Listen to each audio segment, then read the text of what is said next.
os historiadores, essa é a cidade mais antiga da Europa e a terceira cidade mais antiga do mundo. Hoje vamos conhecer a extraordinária Matera.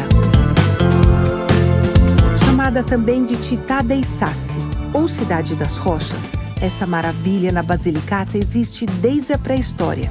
E hoje é um patrimônio mundial da humanidade segundo a Unesco. Vamos explorá-la percorrendo os passos da mais antiga civilização italiana, entendendo como uma cidade antes chamada de vergonha da Itália passou a ser um dos mais espetaculares destinos desse país.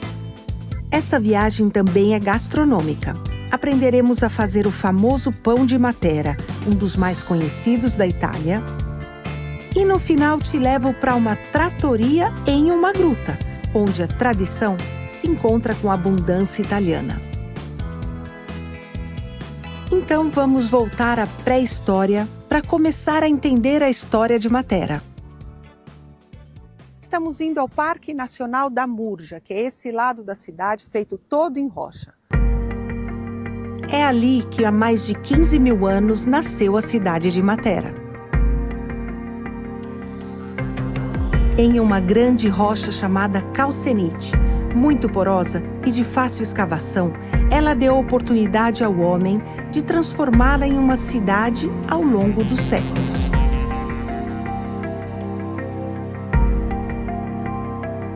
Já na pré-história, o homem começou a escavar essa montanha, fazendo essas grutas que foram utilizadas como habitação por mais de 3 mil anos. As grutas da Murgia representam o mais antigo vestígio de uma comunidade na Itália.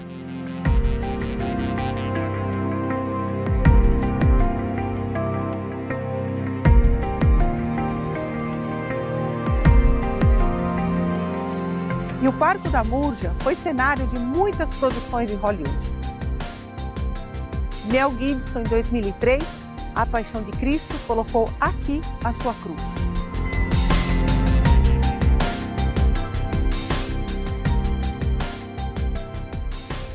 E vir visitar o parque na hora do pôr do sol, mais ou menos umas 5h30, 6 horas da tarde, é o programa mais legal que você pode fazer aqui em Matera. Porque as casas começam a acender as suas luzes e de longe parece um presépio. Maravilhoso. Após 3 mil anos vivendo nas cavernas da Murgia, os homens, motivados pela escassez de água, começaram a escavar o outro lado da montanha, onde hoje fica a atual Matera. E lá permanecem há 10 mil anos. Não muito longe do Parque da Murgia está uma das mais surpreendentes descobertas feitas recentemente pelo homem. Até pouco tempo atrás, os pastores de Matera usavam as antigas grutas como abrigo para os seus animais. Até que em 1963, um grupo de exploradores perceberam vestígios de uma pintura antiga dentro de uma dessas cavernas. Após uma limpeza cuidadosa, foi descoberta uma igreja do século VIII, batizada de Igreja do Pecado Original.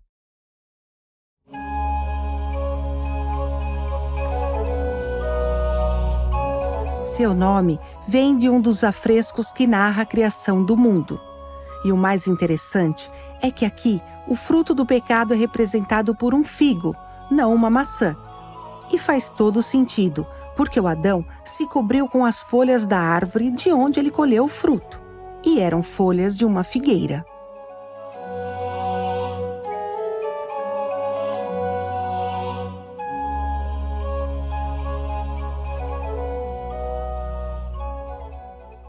Se hospedar em Matera é uma experiência única, principalmente se você escolher um dos hotéis difusos da cidade. Você sabe o que é um hotel difuso? É um tipo de hospedagem muito diferente da tradicional. E no caso de Matera, considerando a impossibilidade de se construir em uma estrutura única, os quartos desses hotéis são espalhados pela cidade dentro de várias grutas autênticas, reformadas em estilo minimalista e com muito bom gosto. respeitando as formas naturais dessas cavernas escavadas séculos atrás.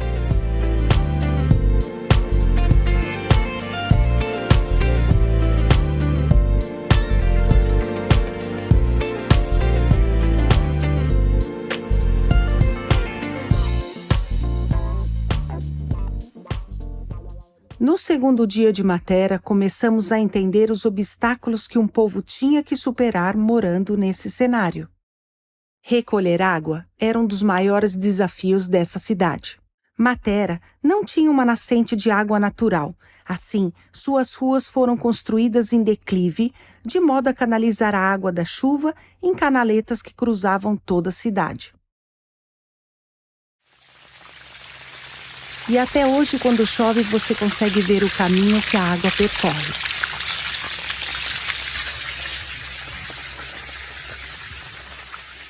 Uma experiência imersiva que você pode fazer em Matera é entrar em uma verdadeira casa-gruta, uma casa real, habitada por milênios e mantida com objetos originais, exatamente como vivia um materano até o final dos anos 60. E essa aqui é uma típica casa verdadeira da época, original da época de 1958, mais ou menos, onde moravam 9 pessoas mais seus animais em uma situação precária.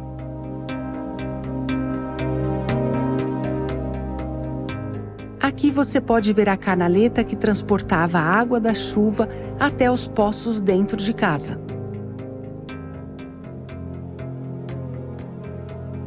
As pessoas conviviam no mesmo ambiente de seus animais, que serviam de alimento, transporte e, no inverno, dentro de casa, eles ajudavam a manter o ambiente aquecido. Imaginem que os seus excrementos eram cobertos com palha para fermentar e também gerar calor. Não existia um sistema de esgoto. Os resíduos eram muitas vezes jogados em fossas abertas pela cidade. A situação era dramática. Morar em uma gruta não era viver, mas sobreviver. A mortalidade infantil era de 50%. E imagine que isso acontecia numa época que os Estados Unidos já mandavam astronautas para a Lua.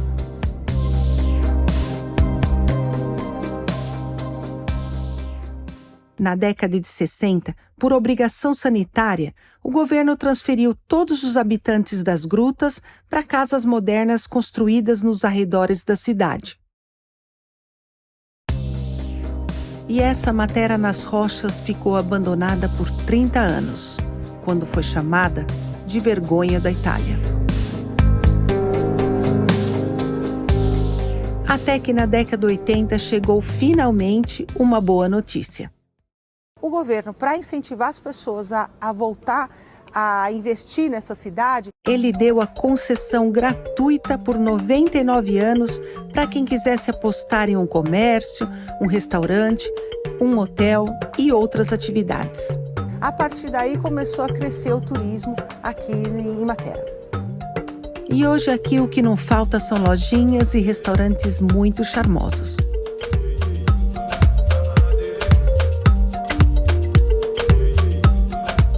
Algumas grutas também produziram belezas que até hoje representam um motivo de orgulho para Matera, como o Teatro Casa Cava, o único teatro dentro de uma caverna na Itália, que hoje recebe músicos e artistas de todo o mundo.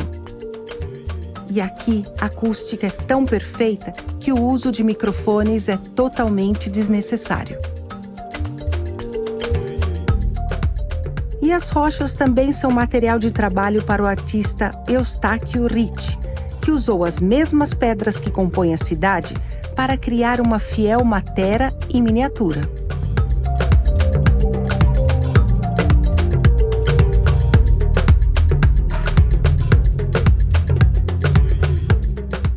Outra maravilha ainda mais fascinante é a igreja de Santa Maria de Idris, não construída, mas esculpida diretamente na rocha viva. Como se a própria pedra, por vontade própria, escolhesse transformar-se em um lugar sagrado.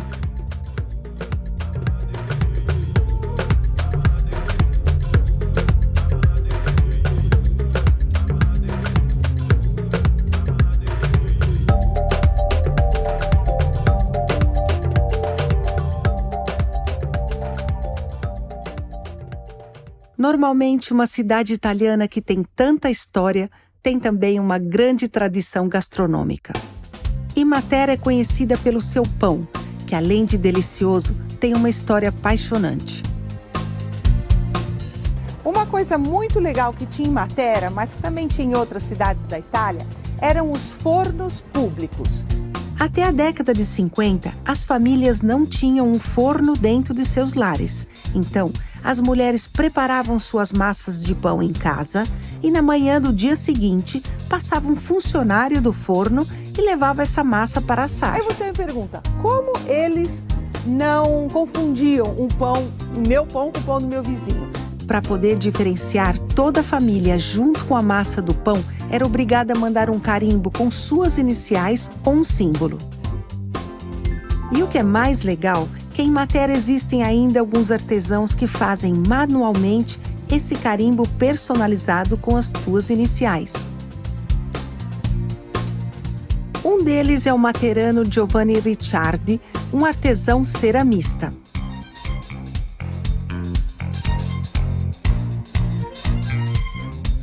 Allora, io domani devo fare un pane. Sì. Volevo prendere un timbro con la mia iniziale. Possibile? Certo, è possibile. Ok. Come vedi ci sono dei simboli. Abbiamo il gallo, abbiamo il gatto, abbiamo la massaia, abbiamo il carabiniere.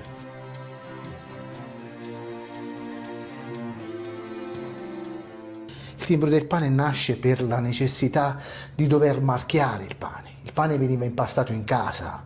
Venivano fatte forme di pane di 15-20 kg, le famiglie erano numerosissime. Quindi che cosa si faceva? Una volta alla settimana il garzone del forno comune passava a ritirare queste pagnotte che poi venivano infornate e restituite alle famiglie dopo la cottura. Come facevano a riconoscere il pane? Grazie al marchio. Solitamente ospitava la lettera del capofamiglia o addirittura un simbolo. O Giovanni faz também os cucus, esses apitos em forma de galinhos que antigamente serviam de brinquedos para as crianças de Matera. E ele faz em diversas versões.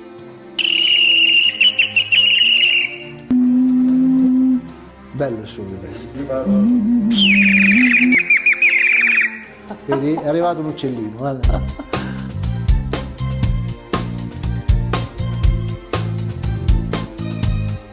Essa é um tipo de lembrança que eu gosto de levar para casa. Uma lembrança que conta uma história.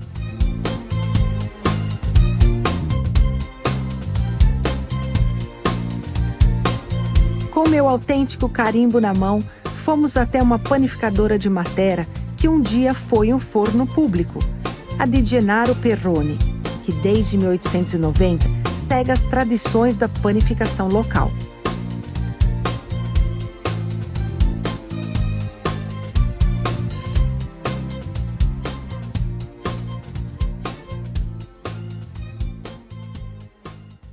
Vamos falar com Patrizia Perroni, que com a mesma paixão dos seus avós, segue produzindo esse alimento. È un alimento sacro, è un alimento, il pane, che accomuna tutte le genti e a Matera in particolare ha questa storia fantastica che è un rituale anche, che ha dietro la sopravvivenza anche delle persone, perché mettiamo in evidenza anche il valore economico. La maggior parte dei materani erano legati alla coltivazione dei campi, un valore quindi economico, sociale per il discorso dei forni pubblici e anche spirituale perché era talmente importante questa giornata particolare, potremmo dire, che anche nella forma c'è un dettaglio che non è un dettaglio, ha un valore importantissimo. Sono questi 3 tagli che spesso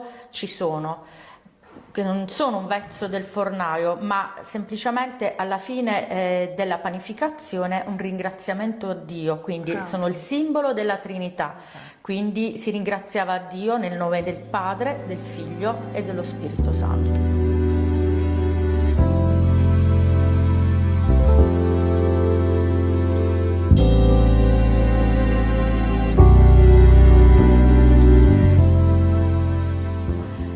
Sulla base c'erano le iniziali, vediamo qua c'è una L e una M, quindi si poteva chiamare Luigi Montemurro per esempio, dell'uomo, del cosiddetto capofamiglia. Stiamo parlando di una società fino a qualche decennio fa fortemente patriarcale. E questo timbro era fondamentale per non confondere i vari pani, perché ovviamente quando si andava al forno non c'era una famiglia, una donna, ma c'erano più donne che assistevano alla loro panificazione, alla loro infornata, e quindi queste donne erano anche molto gelose di del proprio pane, quindi non bisognava assolutamente confondere i pani. Allora Fernanda, possiamo avvicinarci nella parte sacra, siamo nel momento clou della nostra dimostrazione di panificazione. Con il mio fedele collaboratore Gianni abbiamo l'ingrediente principale, che è la nostra semola rimacinata, l'acqua, fondamentale per qualsiasi impasto, il sale, parliamo di un pane con il sale, differentemente da molte altre zone d'Italia dove non c'è il sale, soprattutto nel centro Italia, e dulcis in fundo il nostro lievito madre. Questo l'abbiamo posto in un bellissimo contenitore antico che era quello in cui le donne materane custodivano il proprio lievito madre. Ovviamente non c'erano i frigoriferi e quindi veniva posto nel luogo più fresco della casa. Agora è mão na massa. Ciao Gianni, ciao, fornaio, ciao. Che bel lavoro, no? Grazie. Facciamo grazie. questo pane importantissimo per questa città. Dove iniziamo? Procediamo. Prendiamo un po' di farina per fare questo impasto a mano. Esatto. Allora, cominciamo facendo un buco al centro. Questo è il procedimento che si faceva in antichità. Ovviamente stiamo facendo un pane piccolino, giusto per far vedere, perché prima era un pane di 9 kg praticamente. Esatto. Facciamo questo buco al centro, ci mettiamo un po' di acqua, iniziamo con un po' d'acqua e iniziamo a inglobare il tutto.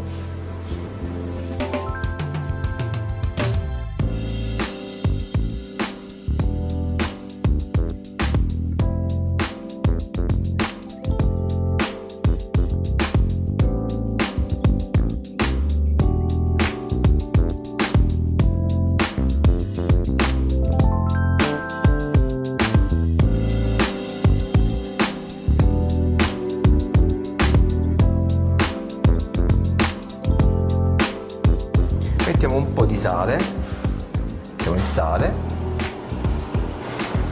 e mettiamo il lievito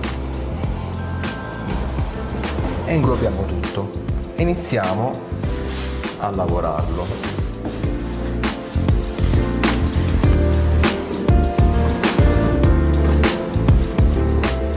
Questo procedimento più o meno viene fatto per una ventina di minuti, mezz'ora. Fino a quando non abbiamo un impasto liscio. E questa pagnotta praticamente quanto tempo deve stare a crescere, no? A lievitare? Allora, di solito in base alle temperature che abbiamo, ma all'incirca sta un'ora. Un'ora solo? Sì, un'ora a crescere. La prima lievitazione No? Dopo viene affrontata la spezzatura, viene fatta la prima lavorazione, questa lavorazione, e viene posto in queste tavole per affrontare il secondo riposo. Il secondo riposo che sarà di? In base sempre alle temperature, ma più o meno è un'ora. Un'ora anche, Questa è la pagnotta già cresciuta, già lievitata. La pagnotta è pronta, facciamo la nostra forma di pane, che abbiamo due forme tipiche materane, a cornetto o alto. Questo è il cornetto. Qui facciamo i 3 tagli. Che bello! E adesso stampiamo. No, aspetta Gian. che ce l'ho il mio, l'ho portato, ho mandato a fare qua con il galletto portafortuna, vediamo se va. Sì, sicuramente. Ecco qua, sta bene. Ecco qua.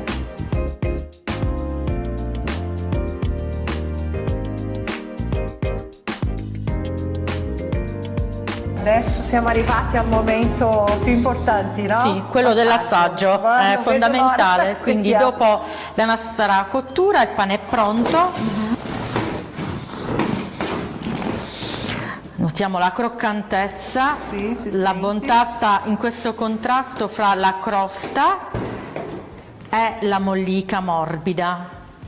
Não sei para você, mas para mim essa imagem é sinônimo de felicidade.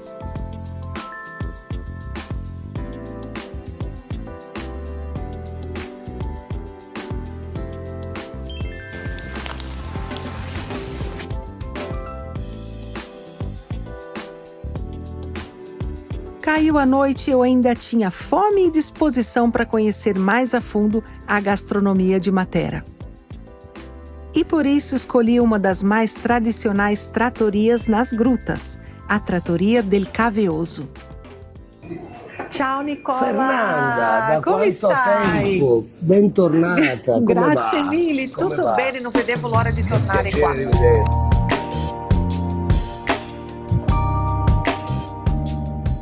A gente chegou já sendo bombardeados com um antipasto típico bem variado.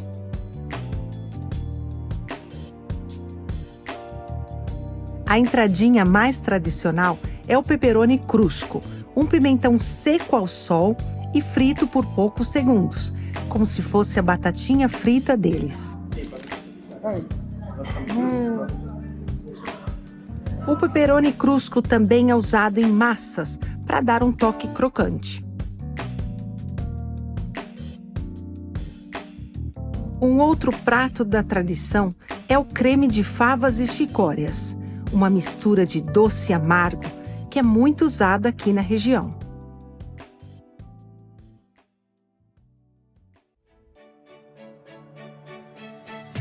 Nesta minha experiência em Matera, confirmei de modo poderoso que desviar dos centros turísticos da Itália é abrir as portas para uma vivência autêntica. Ao me envolver por essas paisagens e memórias, percebo que não há viagem mais transformadora do que repensar quem fomos e de onde viemos. Conhecer Matera é poder testemunhar a força de um povo que, apesar de todas as dificuldades, nunca abandonou sua terra.